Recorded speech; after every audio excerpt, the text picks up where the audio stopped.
This Knicks-Celtics rivalry is one of the oldest rivalries in the NBA, and they go at it again tonight to tip off their second-round series. Our New York Post sports columnist, Mike Vaccaro, is on to break down another historic matchup.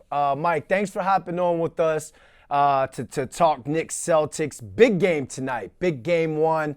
But let me break down a little bit of this rivalry for you. The Celtics have the better regular and postseason record in this matchup. This dates back to December 7th, 1946, when they played for the first time and the Knicks beat the Celtics 90-65. You've covered this rivalry for a while now. What are some of your most iconic moments? Well, it wasn't that first game, but you know what? When I was 17, I was at Game 6 of the Garden for Celtics Knicks.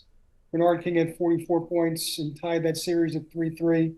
The Celtics went on to win the World Championship, and Larry Bird went on to win the MVP. But Bernard King finished second, and the Knicks played them really, really tough. Their toughest series that year.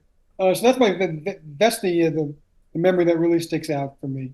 When they beat the Celtics in 6 games in 2013, they spotted them the first 3 games. The Celtics won games 4 and 5, and that was like the last hurrah of the Garnett and Paul Pierce and Ray Allen triumvirate. So that was a pretty entertaining series as well. Obviously, the Celtics had more banners, but they haven't always beaten the Knicks in postseason. 1990, the Knicks won in Game 5 in Boston Garden, which was a rare occurrence in the playoffs.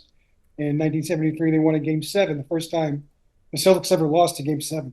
Mike, the Celtics swept the Knicks in the regular season, and then we could talk about the historic rivalry between these two teams. Should we just throw history out when it comes to this second-round series? Well, if you're the Knicks, you certainly want to, because obviously the Celtics dominated them in the regular season. Last game went to overtime, but really the Celtics were playing three-quarter speed that night. But sure, both teams are 0-0. And, the Knicks were built this year with the idea of closing the gap between themselves and the Celtics. And obviously we haven't seen that yet in the regular season. And now they have one more chance to prove that it actually happened. And look, the Knicks have a lot of great players, certainly 1 to 5. They can match up with them. The Celtics go a little deeper.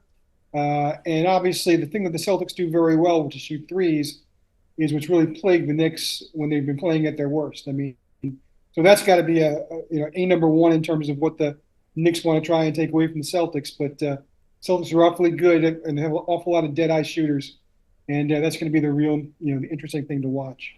Going up against the defending champs after going to 6 games against the Detroit Pistons, who were a 6 seed. There's a full narrative around this series. Would you say a Game 1 win would be a huge statement win for the Knicks? Well, you saw what happened last night with the Pacers Cavaliers, right?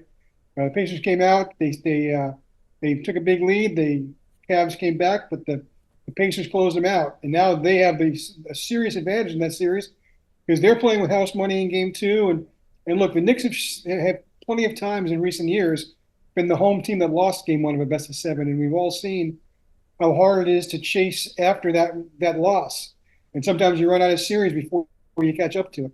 And so if you beyond that, though, is just if you send a message to the Celtics in Game 1, it changes the narrative of the whole series. Maybe that doesn't necessarily change people believing who's going to win the series, but all of a sudden it's not quite such a rollover, which I think is what a lot of people expect from the series. All right, Mike, thanks for hopping on with us, and enjoy Game 1 tonight. Yeah, enjoy the game too, Brandon. Good talking to you.